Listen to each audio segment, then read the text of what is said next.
Assalamualaikum warahmatullahi wabarakatuh. Alhamdulillah rabbil alamin. Wassalatu wassalamu ala asyrafil anbiya'i wal mursalin sayyidina Muhammad wa ala alihi wa sahbihi ajma'in. Rabbi shrah li sadri wa yassir li amri wa hlul 'uqdatam min lisani yafqahu qawli, amma ba'du. Kita sambung balik kitab kita ni, kitab Sabilul Muhtadin karangan Syekh Muhammad Arsyad Al-Banjari. Dalam bab zakat emas dan perak dah.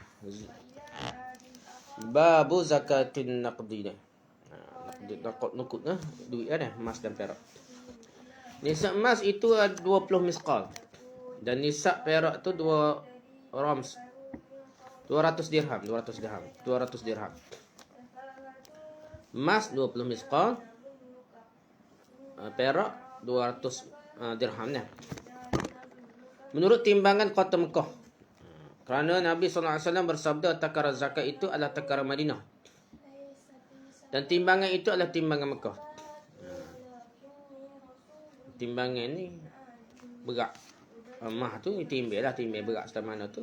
Dia kira timbangan Mekah dia. Takaret, itulah takaret kata ke apa tu. Tu dia panggil Madinah yang keseguna. Wajib dikeluarkan zakatnya emas yang 20 misqal atau perak yang 200 dirham tadi apabila disimpan sudah setahun lamanya. Dia panggil nisab. Atau haul setahun haul. Nisab 200 dirham, 20 misqal, haul dia setahun. Nah. Jumlah zakat yang dikeluarkan ialah 4/10, bukan 4/10, 4/100. Itu 4/1 ni. 25%. 25% ni 25 apa? 25 per 1000. Ya, 25 per 1000. 4/10 tu mana dah. Atau kena pandai matematik dah. Tengok kitab ni. Kalau baca dengan tengok matematik masalah dah tu dah. 20. Robok yang 20. 4/20. Nah. 4/20 nah. Dia tidak tulis. Robok yang 20 nah. 1/4 roboknya 1/4 daripada 20, darab 20 nah. Dia tak kena juga 20/100. Tak kena juga ni. Nah. 0 kalau kira agak 0/2. Nah. 25%. Tak kena je 20% nah. Tadi tak kena lah 25% kira nah. Tu kata matematik ni tengok kitab zakat ni banyaklah kita kira itu tak tepat lah.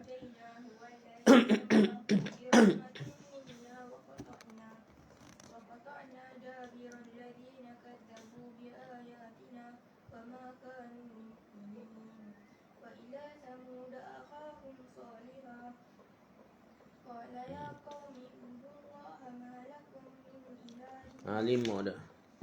5 dirham dah 20. Betul tu no? 5 dirham. 125 100.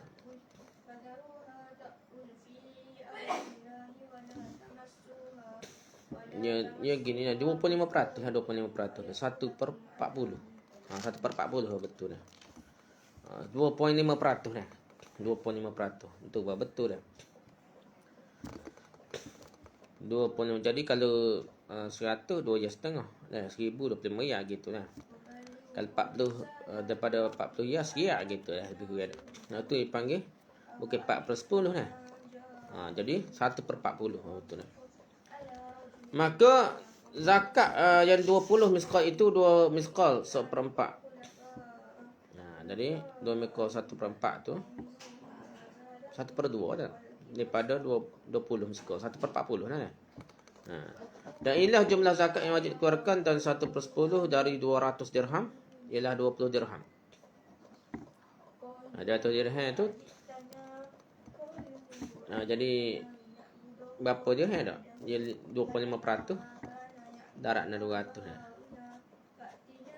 Jadi 5 dirham. Dah.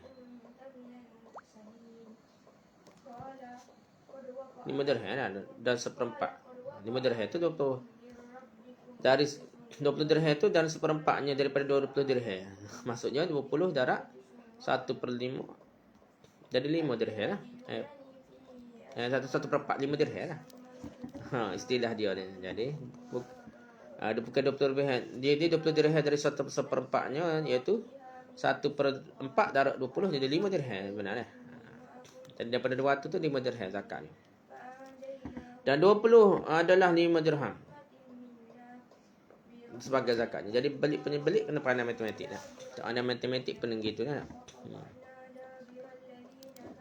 Habis itu dah tu zakat emas dan perak. Miskal Mekah tidak boleh berubah baik pada masa jahiliyah maupun pada masa Islam yang beratnya 72 biji syair.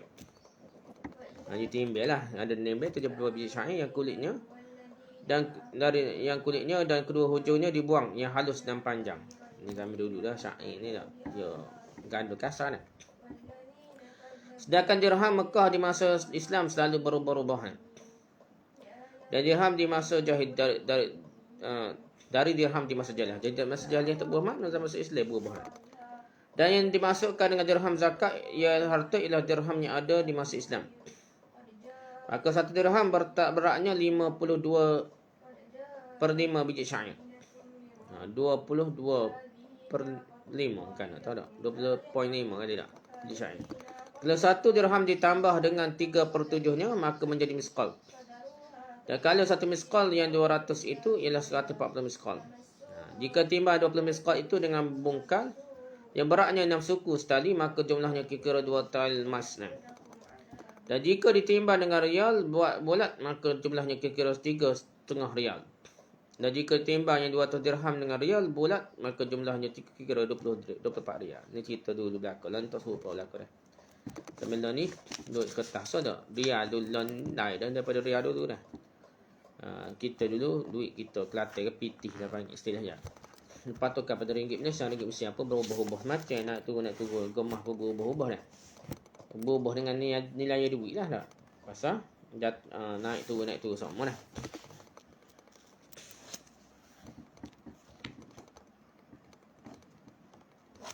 Habis itu dah.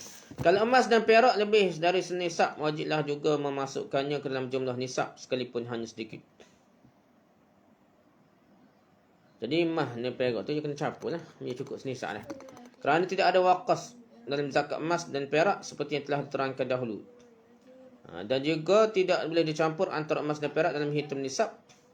Dan sebaliknya kerana berbeza jenisnya. Dah. Tetapi tidak dapat dikumpulkan emas dan perak yang baik dengan emas dan perak yang kurang baik kerana dianggap sama jenis. Tak cukup dikumpul dah.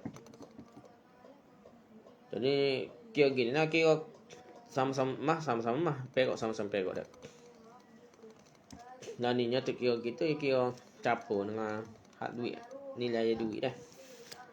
Dan hendaklah dikeluarkan zakatnya menurut jumlah masing-masing jika mudah dipisahkan. Tetapi kalau sukar membezakannya, dikeluarkanlah zakatnya dengan yang pertengahan mutunya. Tetapi kalau emas atau perak yang cukup nisabnya tadi semuanya tinggi mutunya, maka tidak boleh mengeluarkan yang mutunya rendah, tapi hendaklah dikeluarkan yang baik juga. Atau yang terbaik dari mutu emas atau perak yang dimiliki tadi. Maka cara yang seperti inilah yang terbaik. Kalau wajib dikeluarkan 1/2 dinar, umpamanya hendaklah dikeluarkan 1 dinar. Kepada semua mustahak diberikan separuhnya sebagai zakat dan separuhnya lagi menjadi amanah pemiliknya. Mustahaknya orang terima, berhak terima zakat ni tak? Diberikan separuhnya sebagai zakat dan separuhnya lagi menjadi amanah pemiliknya. Gitu lebih kurang. Kalau wajib keluar 1/2 dinar, separuhnya sebagai zakat, separuhnya pemiliknya. Kan saya. Tapi ceritanya suppose adalah 1/40 lah.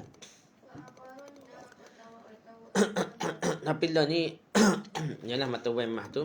Ni ada juga panggil pelabur remah dah. Tu ada unsur-unsur tu dah. Tukar balik pada mah. Itu duit asal zaman dulu dah. Zaman ni tukar pada duit kertas. Nah.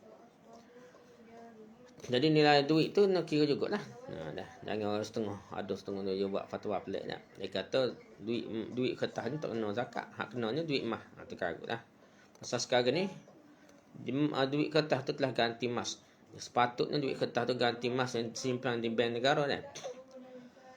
Di bank negara tu sepatutnya ada emas sebagai ganti pada duit kertas. Tapi ada setengah negara tipu dah. Dia cetak PT saja, emas tak ada dah. Tapi kita kapur ni kita percaya lah. Lalu kalau dikendaki oleh seluruh mustahak, orang yang berhak terima zakat lapis asnah tu, untuk menjual kepada orang lain dengan harga dan harganya dibahagi. Maksudnya nak pitih, nak nilai, bukan nak mah tu dah. Separuh untuk mereka dan separuh lagi untuk pemilik atau oleh penerima zakat. Dibeli yang separuhnya dan pemilik atau dibeli oleh pemilik yang separuhnya. Yang menjadi bahagian penerima zakat, maka makruh bagi pemilik membeli kembali zakatnya dari penerima zakat. Di zakat ni kalau dia ikut kan, jadi tak boleh lah kita nak beli balik, nak minta balik dah. Hadiah pun tak boleh dah. So ke zakat ke apa dah, kita tak boleh dah. Kita beri ke apa, tengok tak pandai jaga dah. Kita nak minta balik tak boleh dah. Demikian juga makruh bagi yang bersedekah membeli kembali apa yang disedekahkannya dari yang menerima sedekah. Jadi kita beri sedekah pun tak boleh kita minta balik. Ikut dia lah, nak agak apa, nak jual, nak agak apa. Kita suruh pakai dia nak jual, ikut dia lah. Bukan hak kita lagi dah. Kalau emas bercampur dengan tembaga atau perak bercampur dengan tembaga, tidak wajib dikeluarkan zakatnya. Terkecuali jumlah emas atau perak sampai nisabnya. Jadi kalau kita boleh kira lebih melepuh campur antara emas dan perak. Bukan emas dengan tembaga dah. Atau perak bercampur dengan tembaga. Jadi kita kena, kalau kita boleh hukum, kita guna orang pakar ni kata cukup ni nisab baru kita bayar zakat. Maka hendaklah dikeluarkan zakat emas dan perak atau perak tidak bercampur, atau yang bercampur yang jumlah emas atau peraknya senilai dengan jumlah zakat. Dan tembaganya menjadi sedekah sunat. Jadi kalau kita nak bayar kira, kita kira capur sekali lah, kira berat sekaligus ni. Lepas tu kira lebih-lebih banyak tu kira sedekah sunat kan. Hak wajib ni sekat mana? Hak wajib gitulah dah. Kita bayar lebih zakat ni tak apa, hak lebih-lebih tu jadi sunat ni. Dan kalau tempat air, tempat yang dibuat daripada emas yang dicampur dengan perak. Hara yang kira dah. Dan tidak diketahui manakah yang lebih banyak dari dua macam logam itu, apakah emas atau perak yang terbanyak, maka dikeluarkanlah zakatnya dari masing-masing logam dengan memperhitungkan yang terbanyak. Dari kedua macam logam itu, apakah emas atau perak, kira hak mana lebih dominan, gitulah dah. Kalau emas kita rasa banyak, kita kira emas lah berat, timur-timur kira emas belaka. Ataupun nampak perak banyak, kita timur-timur kira perak belaka, lebih kurang dah. Kalau capur dah. Kalau berat tempatnya itu 1000 dirham. Salah satu logam itu beratnya 600 dirham. Dan yang lainnya 400 dirham. Maka dikeluarkan zakatnya 600 dirham dan 400 dirham perak.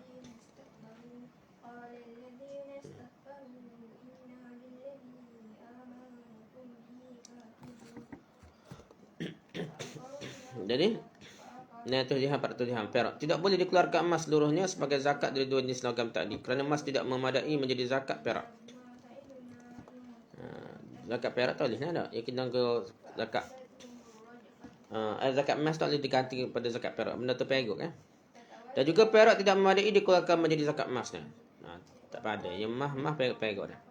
Atau dipisahkan emasnya dan perak dari peraknya, umpamanya dengan dibakarnya atau dengan air di mana ditaruh emas murni yang beratnya 1000 dirham ke dalam air, di dalam tempat air, kemudian ditandainya tinggi air di tempat air itu.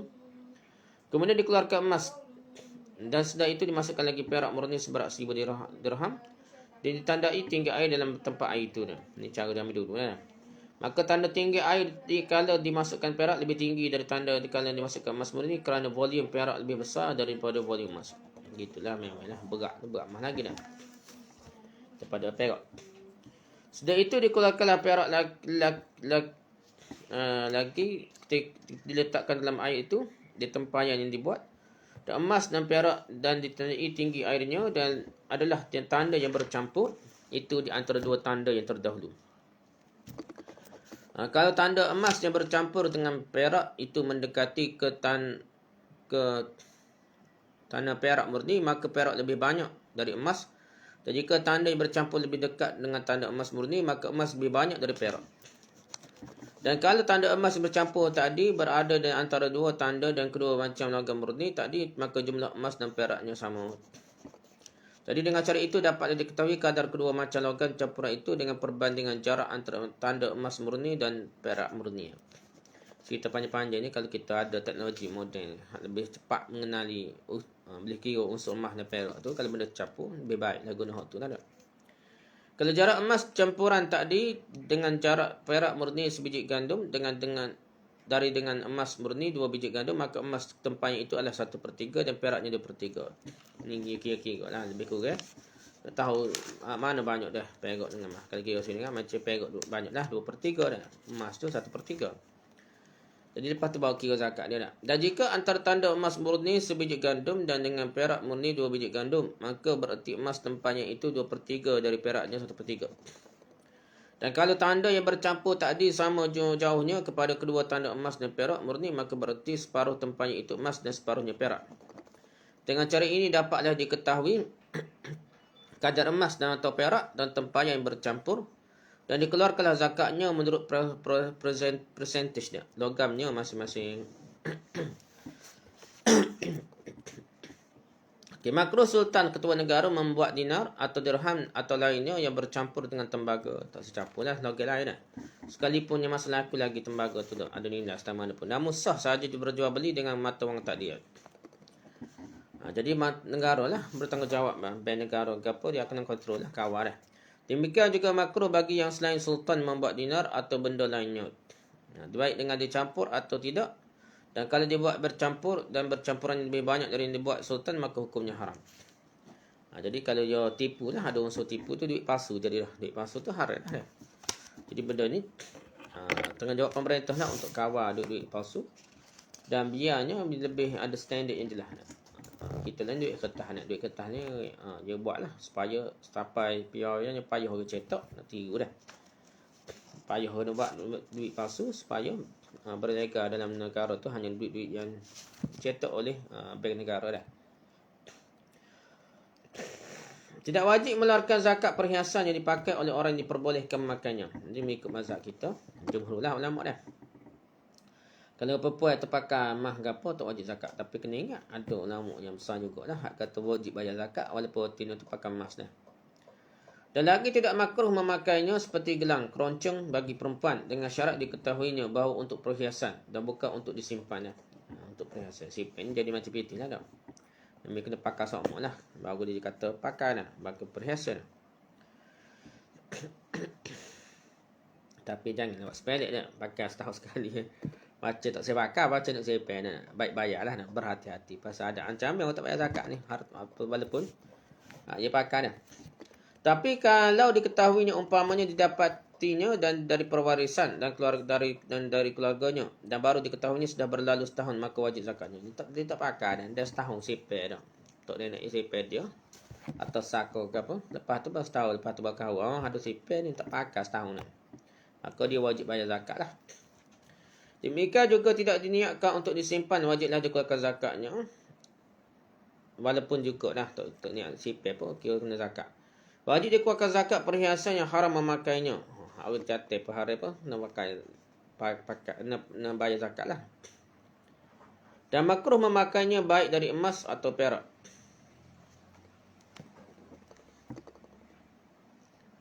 Ya pun makruhnya.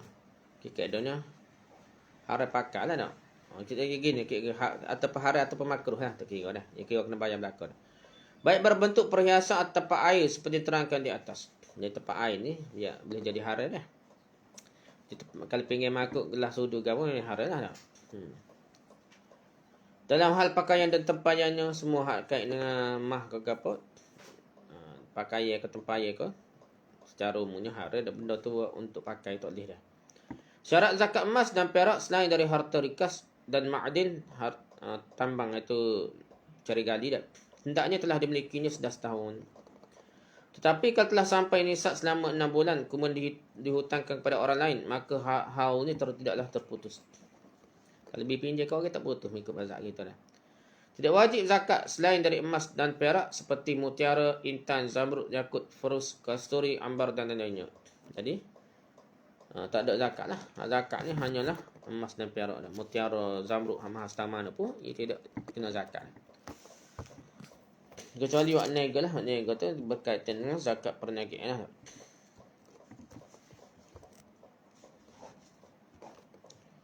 Zakat ma'adin, rikas dan perdagangan. Zakat ma'adin.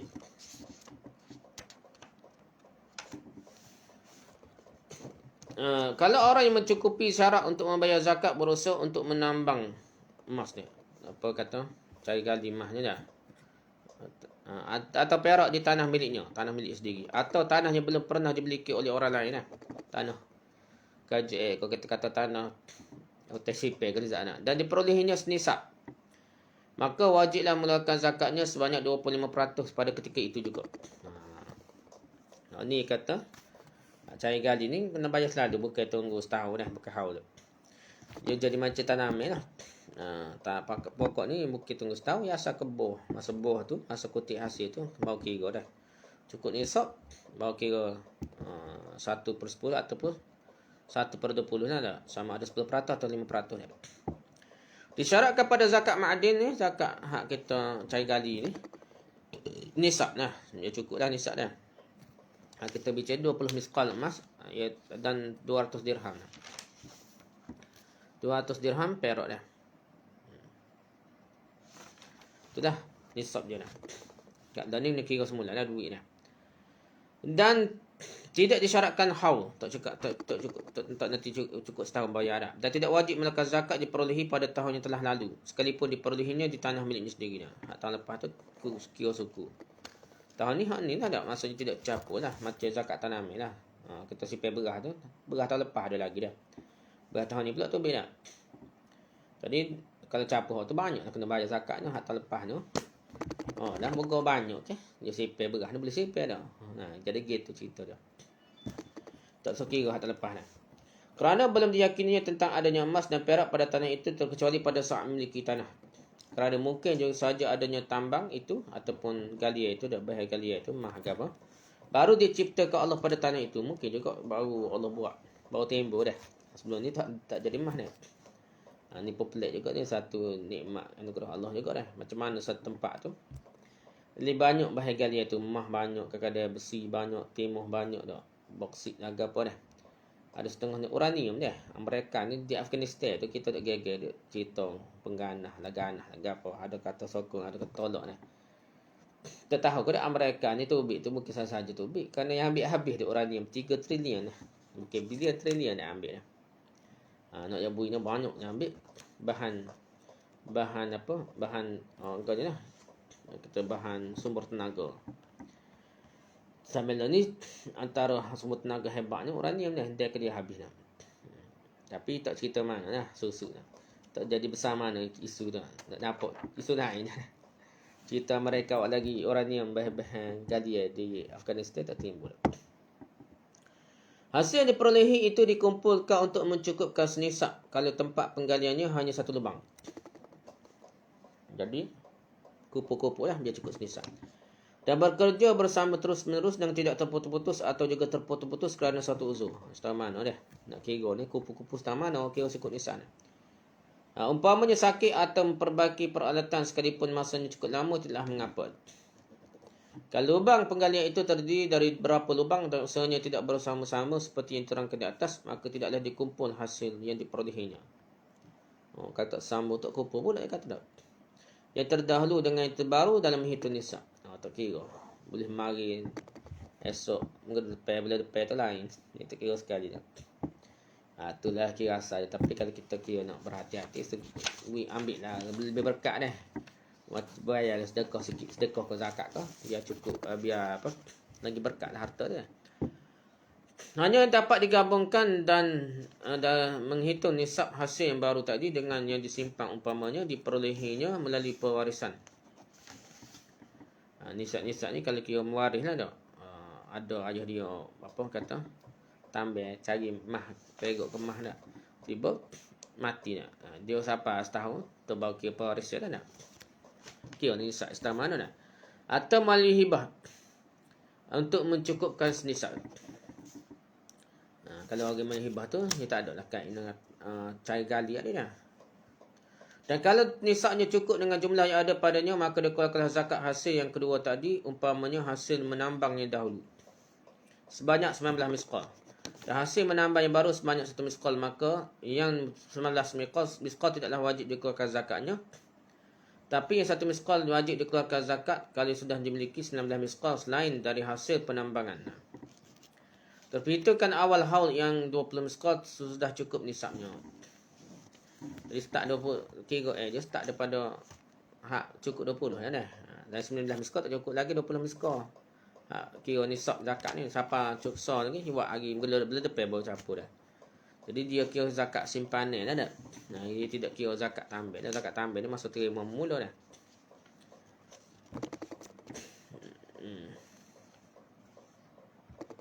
Jadi start 20 miskal tu cukup apa kata haul awal je lah. Tahun pertama dia bagi cukup nisab ni. Waktu wajib melakukan zakat emas dan perak hasil tambangan ini pada saat dibersihkan dari tanah dan pasir. Dan semua hanya untuk membersihkan menjadikan tanggungan si pemilik. Dan pemilik dipaksakan untuk membersihkannya. Tidaklah memadai mengeluarkan zakatnya sebelum dia bersihkan. Dan kalau pengumpul zakat mengambil zakatnya sebelum dia bersihkan, maka jumlah yang telah dikeluarkan tadi menjadi tanggungan pengumpul zakat lah. Dan pengumpul zakat berkewajipan mengembalikannya kalau jumlahnya masih utuh. Dan kalau binasa maka wajiblah menggantikannya. Sampai tahap tu lah. Jadi kena cuci bersih betul-betul. Itulah mah sungguh kita kata. Kalau harta zakat tadi hilang dan terdapat perbezaan ketenangan antara pengumpul zakat dan pemilik zakat dah. Tentang beratnya sebelum bilang dan sebelum bilang lah atau sudah dibilang, maka diterimalah ketenangan pengumpul zakat dengan sumpah. Jadi pengumpul zakat tu lebih dipercayai daripada orang jual cari emas tu dah. Kalau seorang Muslim menambang di negeri kafir harbi, maka apa yang diperolehinya termasuk harta ghanimah, harta rampasan perang yang dibahagi menjadi 5 bahagian. Ni kalau dia tambah cari emas tu, cari gali emas tu di tempat negara kafir, maka dia kena bagi 5 lah, tak boleh jawab macam tanah dia dah. Zakat rikas. Wajib melakukan zakat harta rikas yang terdiri dari emas dan perak apabila sampai nisabnya. Dari jumlah zakatnya sebanyak 5%. Ini rikas ni. Dari tanah. Nah, dari tanah ni 1/20 ni 5 ni. 5% ni. Bukannya 25% dah. Jadi bukan harta simpanan. Dia mula-mula jumpa. Mula-mula jumpa tu. Emas dan perak dari tanah mana-mana. Harta karun. Kau apa kita panggil dah. Dipanggil harta rikas. Jadi kena bayar zakat 6%. Dari jumlah yang diperolehinya nak. Dan 6% ini diserahkan kepada orang yang berhak menerima zakat lah. Dapat asnah zakat ikut mazhab kita lah. Maka yang 50% dari 20 miskal adalah 4 miskal.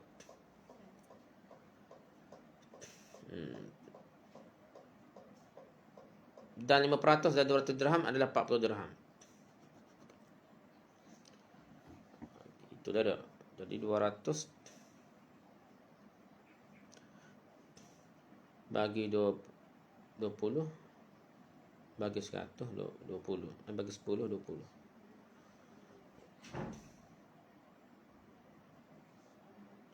Tak kena. No. Mana masalah ni kau kuat.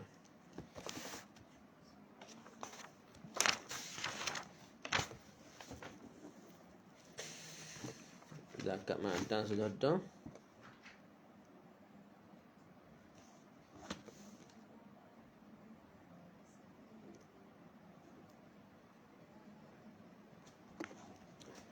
Khumus yang 200 dah.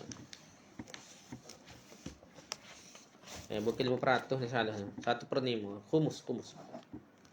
Dah, dia bukan tu dia khumus. Khumus ni bukan 5% dah, 1/5 dah.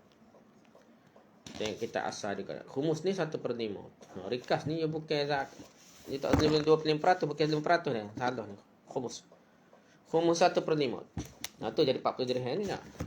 Jadi 200 bagi dengan 5 jadi 40. Tu bukan 5%, 40. 1/5 dah. Begitu juga dengan miskal ni tak. Jadi 1/5 darab dengan 20. Jadilah 4 miskal. Oleh sebab itu bukan khumus ni bukan 5% ni, 1/5 dah. Apa itu terjemah 5%? Salah ni 1/5 dah. Inilah jumlah zakatnya. Jadi zakat dia adalah khumus. Yang khumus ni ada bicara kita kat pasal perai dah. Lepas tu harta rikas. Tapi syiar ni 1/5 ni. Dia bukan Betul semua kali termasuk zakat lain pun yang 1/5 dah kena serah kepada dia. Tu sebab itu Syiah ni kaya ulama dia ni yang ngaku Ahlul Bait kat keturunan Nabi kat dia boleh 1/5 dah. Sedangkan kita ni tak sampai zakat 1/5 ni banyak ni. Kalau 1,000 kat. Boleh 1,000 kat 1/5 kat. 200 kan. Banyak ni. Banyak beri ke ulama dia. Jadi ulama dia kaya-kaya tak? Syiah ni tak? Sesat ajar sesat gitulah tak? Tok guru kaya benar ni. Anak murid sesat ni. Tidak disyaratkan pada zakat rikas ni haul, tetapi zakatnya dikeluarkan setelah ditemukan tu adalah gali ada tanah tu bukan gali biji besi, biji emas, biji timah, bukan biji perak gitu dah. Bukan macam bauksit ke apa, dia ni benda yang betul-betul tahu kemah nah. Macam harta karun kita kata dah. Jadi kalau jumpa kena bagi 1/5 dia. Ni kita tanah lama lah, tak tahu siapa-siapa dah. Mungkin masa jahiliah lagi dah. Tapi kalau baru jumpa dah kita tengok tu baru, kena carilah tuai je dulu. Tuai asal tanah ni nak. Sekarang mana boleh dah. Lepas tu kalau tak jumpa juga boleh lah dah. Isytihad tu ataupun diputus oleh kerajaan lah. Nak kira gan ni. Okey, yang dimasukkan dengan rikas emas atau perak ialah harta peninggalan yang dibuka Islam sebelum Nabi Muhammad SAW diangkat menjadi Nabi lagi. Kira masa jahiliah lagi lah. Dan Rasul atau di masa Nabi atau masa sudah diangkat menjadi Nabi dan Rasul tapi didapati pada satu daerah di mana belum sampai dakwah kepada mereka. Zaman buka Islam lagi lah. Kena anggap kita baru dia boleh kan. Dan tidak disyaratkan mengetahui dengan pasti bahawa benda itu adalah peninggalan mereka, tapi cukup hanya melihat tanda-tandanya saja. Tengok zaman bila paleolitik ke zaman apa dah. Zaman hang tua ke zaman apa dah. Umpamanya tercantum nama raja yang kafir yang merintah pada waktu itu. Pada dah duit emas tu raja kafir. Tapi kalau duit tu piti zaman Islam, zaman raja Islam tak boleh dah. Atau nama sesembahan pada masa itulah. Zaman syirik ada tok wali ke apa ada. Gambar-gambar apa tu patung apa dah, dewa apa dah. Maka dikira tu harta orang zaman jahiliah kita boleh ambil lah sebagai harta rikas-rikasnya. Dan kalau peninggalan itu ditemukan di tanah yang belum pernah dimiliki oleh orang atau pada tanah garapan orang lah. Tanah muka lah. Atau pada kuburan orang-orang jahiliah pada zaman dulu atau di bekas reruntuhan kota pada zaman dulu lah. Dan tempat kediaman mereka dari tempat kediaman mereka maka yang memilikinya adalah yang perolehannya. Ni kira harta rikas lah, kira zaman jahiliah lah kira dah. Tanah tu tak ada orang gerai ke apa, tak ada gerai tanah ke apa dah. Tak pernah orang milik. Kita bawa buku tanah dah. Dan wajib dikeluarkan khumus, mungkin 5% dah khumus ni 1/5. Pada ketika itu juga, baik didapatinya dengan digali atau kerana dilanda aibah atau tanah kongsuh, usaha kalau tak ada usaha, tanah kita, dia kira kena bayar 1/5. Dan kalau peninggalan itu ditemui di tanah masjid atau di jalan raya, dan peninggalan orang Islam dengan adanya tanda umpamanya tertulis ayat Quran atau nama raja Islam atau diketahui pemiliknya, maka ketiga contoh harta itu adalah milik milik dari pemiliknya yang sebenar, maka wajiblah diberitahukan padanya. Nak carilah tuai asal dia. Kalau bagi boleh cek, boleh detect lah siapa tuai punya, kena hantar ke tuai punya lagi. Tak boleh kita ambil menganggap yang tanah kita ni harta rikas lah. Tak boleh kan? Kalau sudah diberitahukan atau diumumkan belum juga diketahui dengan pasti pemiliknya dalam ketiga-tiga contoh di atas, maka harta yang didapati tadi dinamakan luqatah. Harta dapatan. Kalau tak jumpa kau tak tahu siapa-siapa, dia panggil harta luqatah, harta itulah. Atau orang tercicir tengah jalan tak tahu siapa lah. Cakap tanya tak boleh nak detect. Yang insya-Allah hukumnya akan terangkan kemudian. Lepas ni kata cerita luqatah ni ada pula berapa tahun pula ni cerita nak isytihar sehingga kan dia jadi milik orang dia jumpa lah.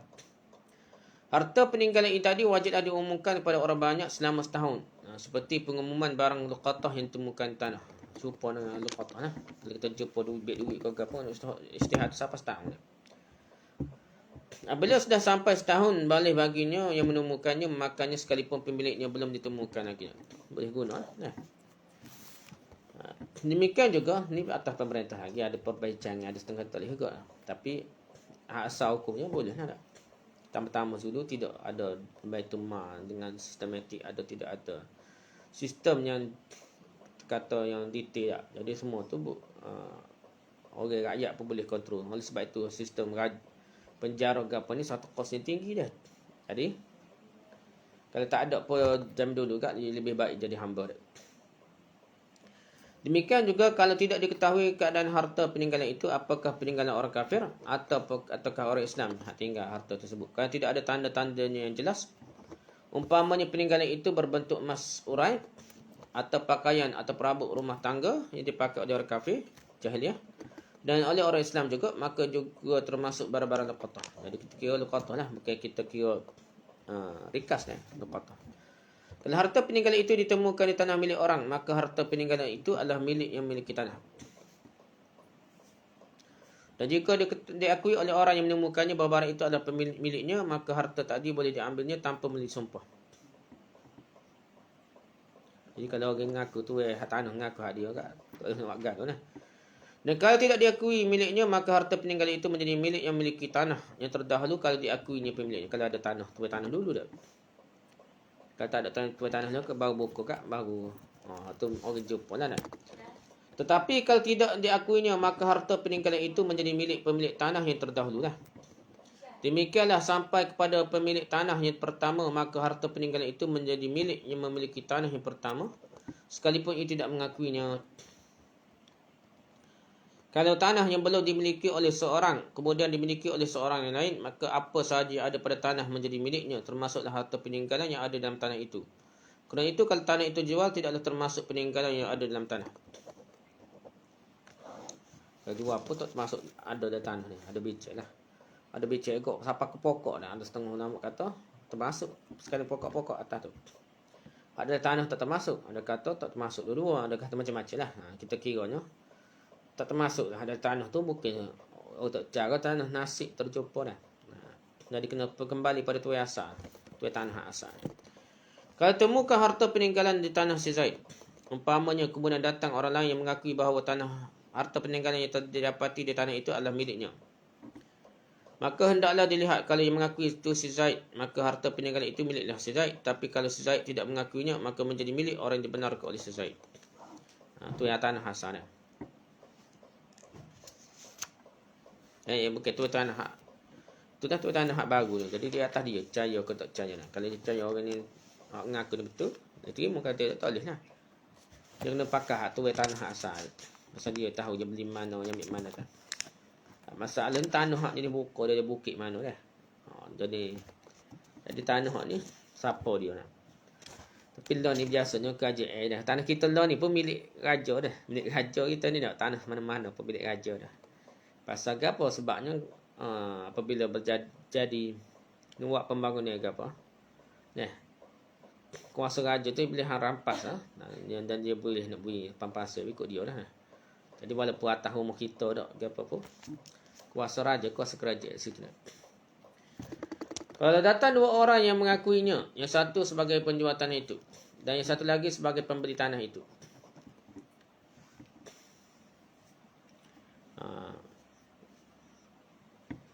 atau salah seorang sebagai menyewa tanah pun mengaku juga bagi dia. Dan yang satunya sebagai orang menyewakan atau yang satu sebagai peminjam. Dan satu lagi sebagai orang meminjamkan dan masing-masing pihak mengakui bahawa harta peninggalan itu miliknya. Tak mengaku belakang. Dan ia yang menanamnya, maka dalam 3 contoh di atas dapat dibenarkan orang memiliki tanah itu kalau diperkirakan pada masa penguasaannya terhadap tanah itu dimungkinkan bahawa ia menanamnya sekalipun jarang terjadi. Tu tanah hak asal je kok kira dah. Orang lain je pinjam je sewa je buat apa-apa pun tidak diakui dah. Tu buat projek penanaman ke apa dah. Tanah tu dikira tu tanah tu asal. Kalau bukti yang dikemukakan di atas dia ada, maka pengakuannya tidaklah dapat dibenarkan. Kalau perselisihan itu terjadi sudah kembali milik terhadap tanah itu kepada penjual atau kepada yang menyewakannya atau kepada meminjamkannya. Kalau masing-masing pihak mengakui bahawa ia menanamnya sudah kembali pemilikan itu kepadanya, maka ia dapat dibenarkan dengan sumpahnya. Kalau dia ada bukti, ada sumpah, pakalnya kata dia je tanah ni bagai ni lah. Baru tanah. Kena cek lah tak. Kena cara tak juga. Dan kalau masing-masing pihak mengatakan bahawa ia menanamnya sebelum keluar pemilikannya terhadap tanah itu, maka dibenarkan orang menyewa dan orang meminjam.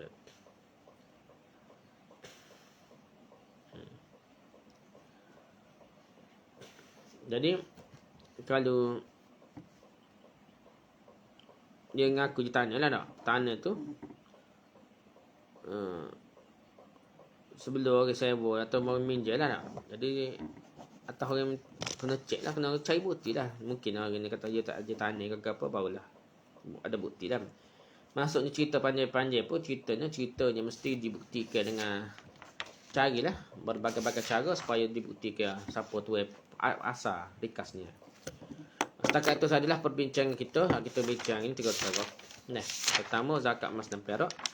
Kedua zakat ma'adin. Nah, yang ketiganya rikas. Nah, 3 perkara itulah. Wallahu a'lam. Subhanakallahumma wa bihamdika, subhanakallahumma wa bihamdika, subhanakallahumma wa bihamdika, asyhadu an la ilaha illa anta, astaghfiruka wa atubu ilaik. Assalamualaikum warahmatullahi wabarakatuh.